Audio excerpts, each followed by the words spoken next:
Hi, so it's Misha here at MK Whistles, and I'm going to give you a little tour of the workshop and what's been happening this last month, and just talk about what everybody's up to. We might kind of pull people in to see, they might give us a little bit of chat just to explain what they are up to, and so let's go for a wander around.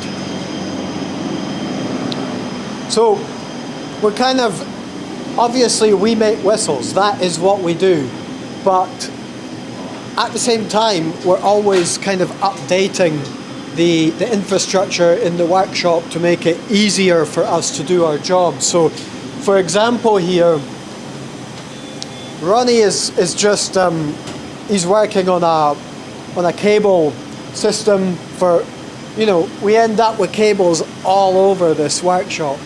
And if we don't kind of tidy things up, then it's really easy to end up kind of tripping over things all the time. So this system is just a cable tray that runs up and down. Yeah, with the encasements. Yeah. All being encased in, yeah. Yeah. So once the wires are all in, we can tidy it all up, It's well worth doing. Perhaps this one we can bring over a little bit, make it neater again. Yeah, because basically workshops can be pretty chaotic places. There's a lot of stuff going on, a lot of machine, a lot of noise. So we're always trying to sort of simplify things, and this is kind of one way that we might do that. I'll come round here and we'll come right to the sort of the other end of the spectrum. Ben here, we've been kind of developing this this case and this instrument, which is an F Chameleon, and we've been working through. What have you been up to, Ben?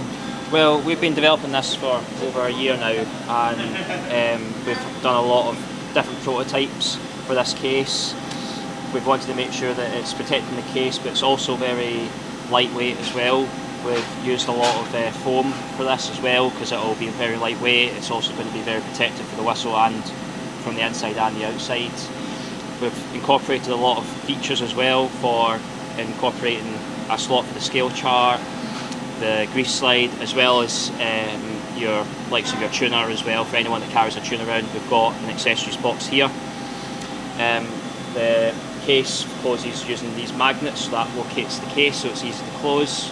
It's also got this bungee cord strap here, and this design here we've developed so you can see the whistle in this sort of case here, and you've also got a little chameleon here shown as well, and that's the overview of the design.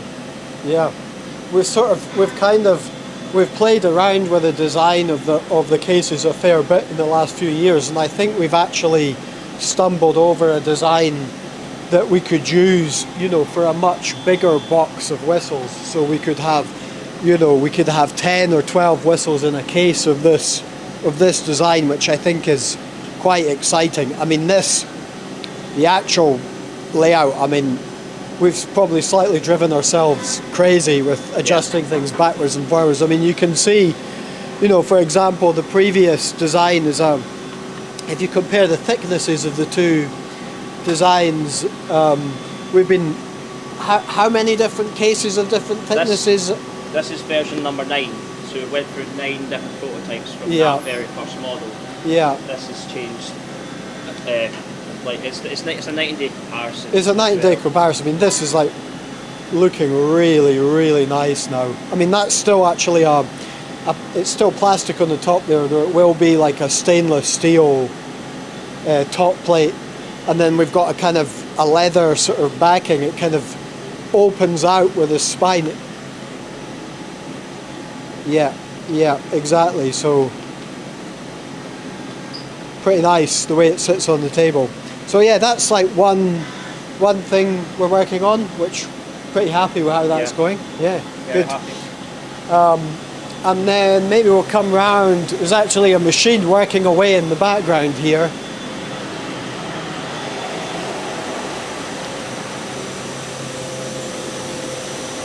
this machine here is actually cutting 2 halves of a headpiece.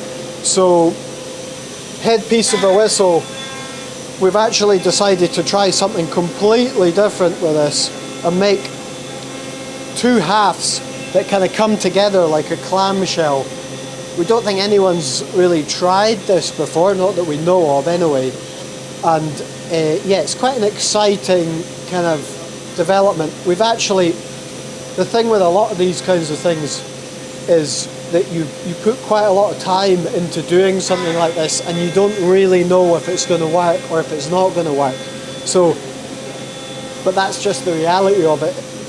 There's an element of exploration. You might kind of find something really amazing, or you might not. And we're now kind of getting to the point that we're going to start seeing the sort of results of the hard work that we've been putting into this for the last kind of year, 2 years. So that's quite exciting. That machine, you can see it, it's just sitting there. There's a bit of a simulation of what it's doing on the screen, and then it's kind of working away in there. The fixture that the part is being machined in is actually, we've made that specifically for this process. So sometimes we're actually making the machines that we use to make the whistles ourselves, because they're quite specialized machines, if you like.